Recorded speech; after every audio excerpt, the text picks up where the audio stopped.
Hey, VC Big Star 1000. Just finished filming my Gimme 1079, and I have a box of rejects, but not just. I think there'll be a couple of new finds in there as well, and other things I've been listening to.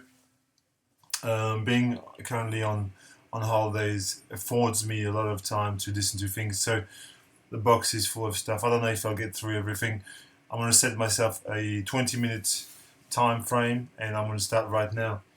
The four records that I've got in my hand here are the four records that I have the most trouble not including in the 1979 Gimme 10.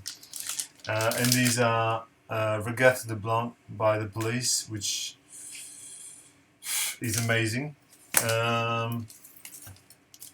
The very first Cure album, Boys Don't Cry, which was also entitled Three Imaginary Boys in the US, I think.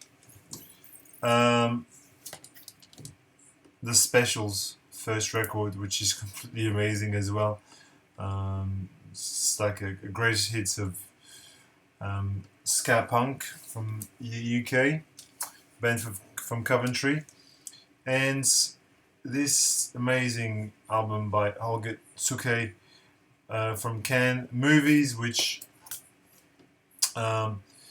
is kind of a precursor to My Life in the Bush of Ghosts by Eno and Byrne, like sand collage, tape, loops, manipulations with, music but superimposed with. So these are the records that, in the Gimme 10 that you've just you watched on Saturday. These are the records that I really struggle not including. And the last record that I was talking about in the Gimme 10 79 was this record, Aux Armes, etc. And I'm going to make a direct segue with three French records from 1979, which I considered, I'll just play them, I'll pull them out.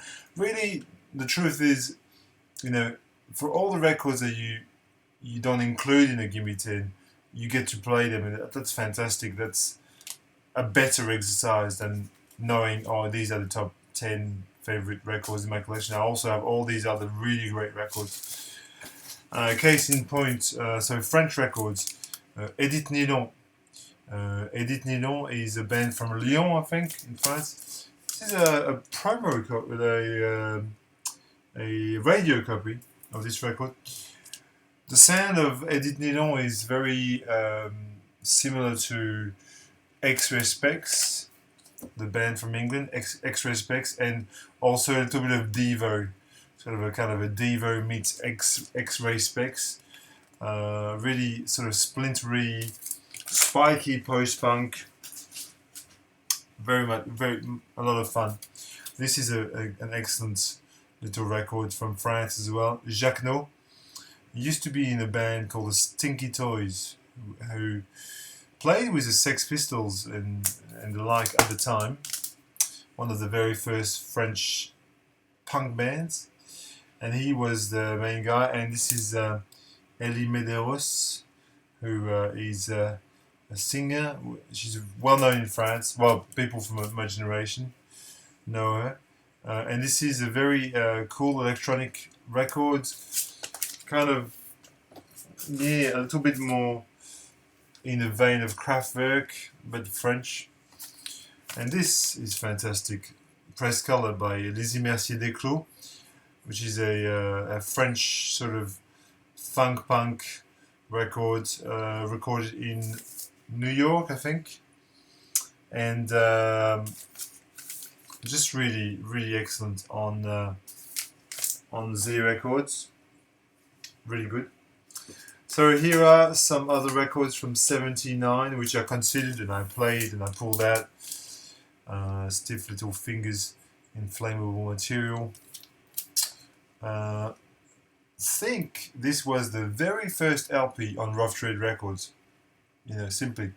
The first LP that was released on Rough Trade was this record here, Inflammable Material. This is a band from Belfast, and the sound is very much like a Northern Irish Clash.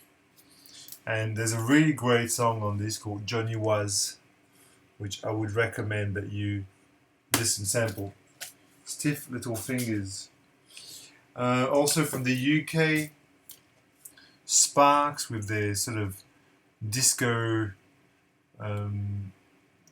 disco punk kind of record, Number One in Heaven, produced by Giorgio Moroder, indeed, on Virgin Records. Now most of these records are original pressings because they're not so hard to find, really. I mean, this is a fantastic record, absolutely fantastic. La Dolce Vita is great. There's a song called La Dolce Vita. This is the first Aussie press, Australian press. One of the best bands from the synth pop movement in England, the Human League, great post-punk record, Reproduction, that's their debut album. No, is it? It's either their first or their second record, doesn't matter. If I got it wrong, you can look it up. Reproduction with Circus of Death, Almost Medieval on it. Great album.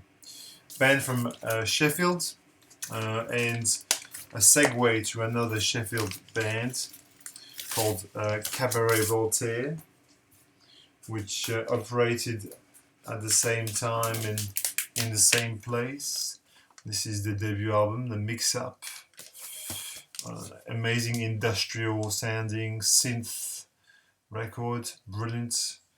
Band fronted by Richard H. Kirk, Cabaret Voltaire. I'm very fond of this record. This is the second album by Simple Minds, and it's called Real to Real Cacophony. Simple Minds. This is the second album. Very similar sleeve to Talking Heads' Fear of Music, and the music is very inspired by krautrock, especially Kraftwerk. The first song, the title track, Real to Real, is almost like a copy of Radioactivity. If you listen to the two songs, you just think, I'm just surprised that, you know, Kraftwerk didn't just start a lawsuit, but if you go past that, this is a really good album, really good. Original pressing here. Real to Real Cacophony by the Simple Minds. Very different to what they did afterwards. This is a post-punk band from Bristol, the pop group with Y. Absolutely fabulous record again. Very spiky and cerebral post-punk. Y by the pop group. This is the recent reissue of This Heat's first album, which is a superb album. This Heat, Charles Haywood, Charles Bullock. Yes, a band that fused lots of different ideas, from ambient music to post-punk to dub to experimental music. I don't think a lot of bands wouldn't exist without This Heat, I think, in my opinion. The second magazine record, great. Secondhand Daylight, also a great record. Import copy, I think original, despite the barcode. I think it is a first press. Okay. Two records by a band from Manchester that everybody knows.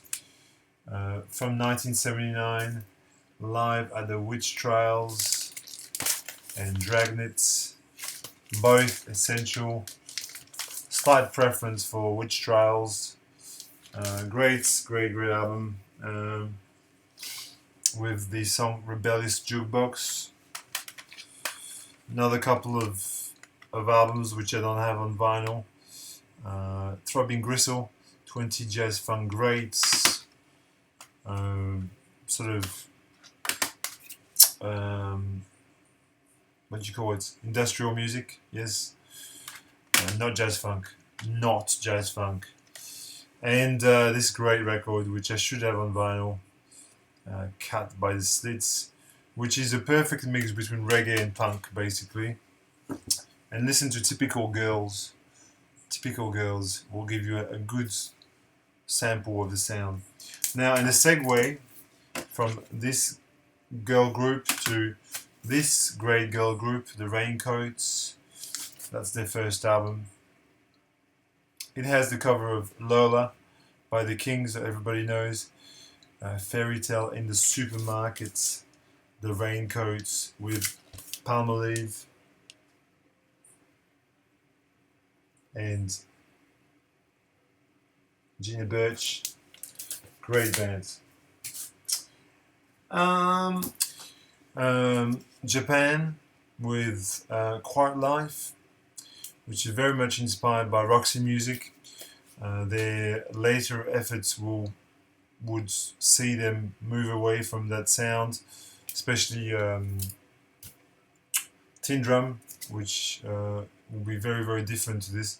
This is kind of glam, post-punky, glammy kind of music. It's still a fabulous record. I would highly recommend it.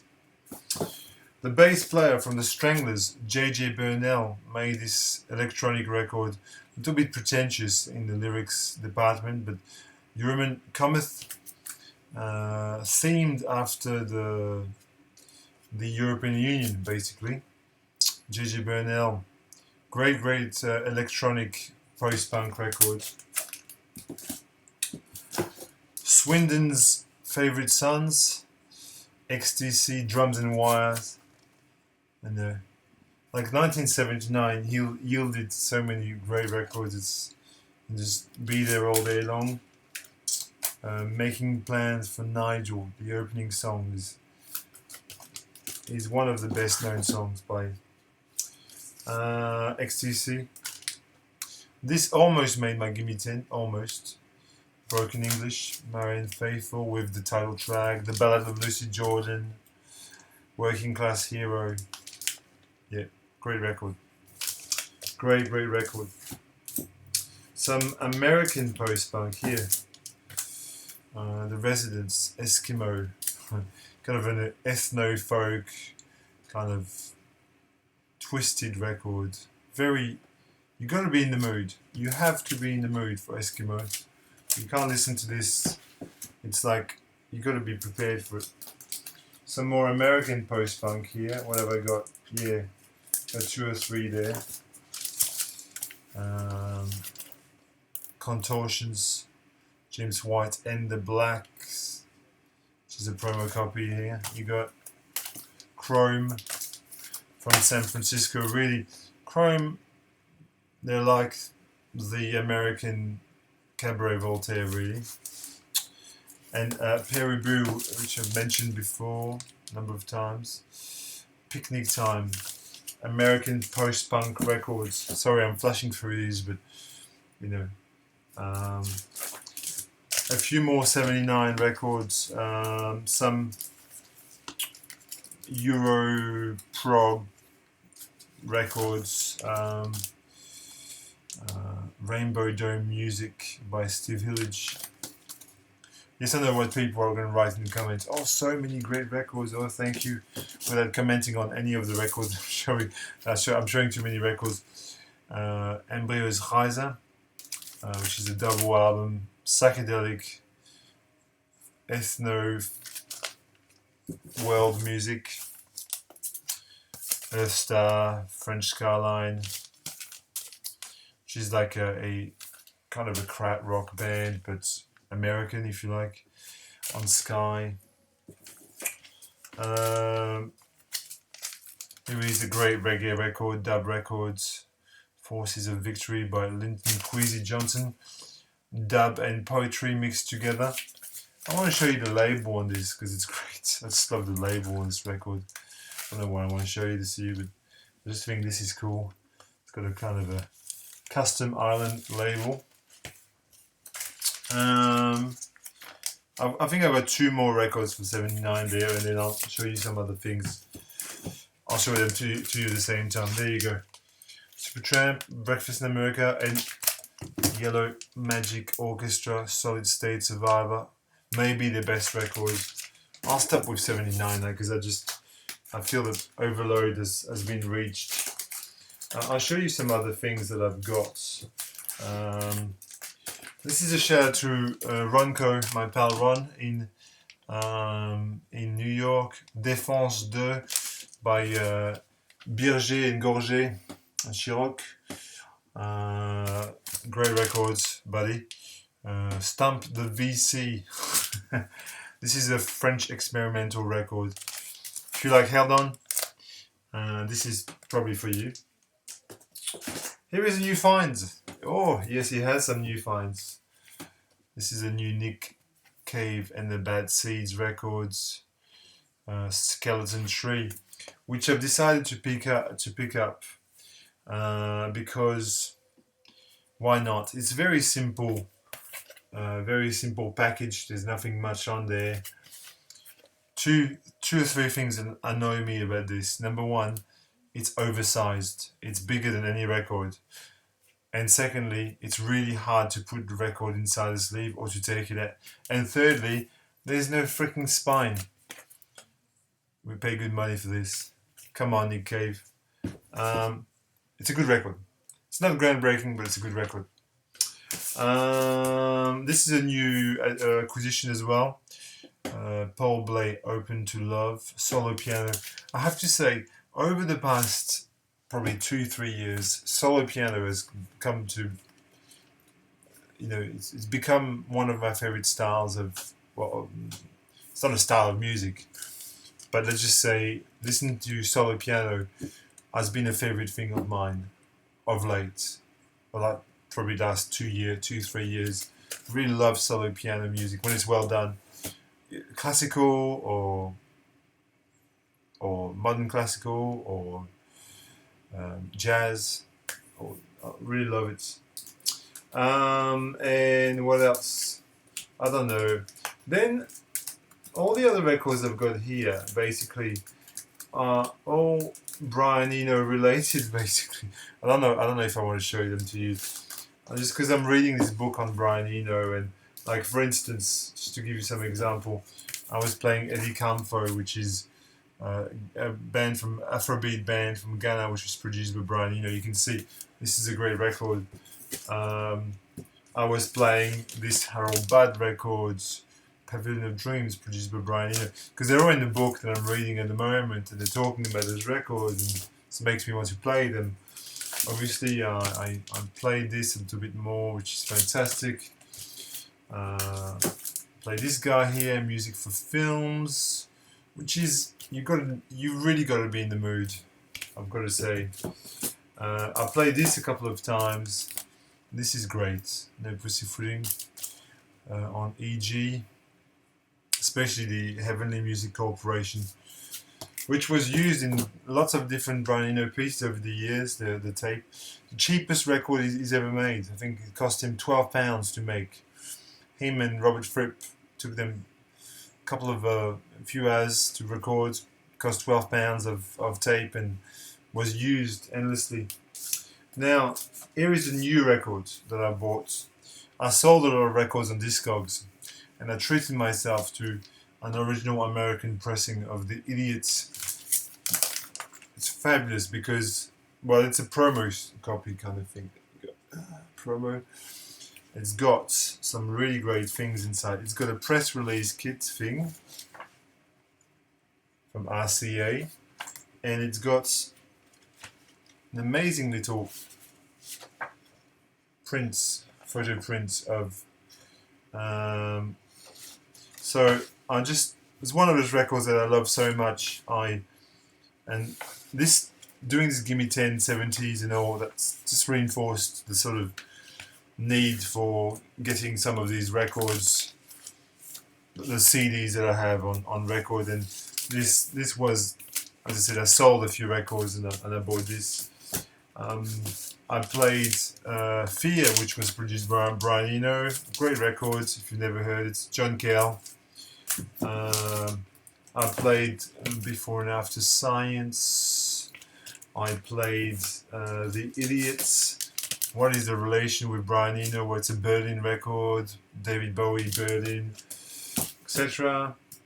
And I played, last one I'm going to show you, 801 Live. There you go. So that's it. I'm not going to show you any more things. I hope you enjoyed. It's just too much stuff. Thank you, VC.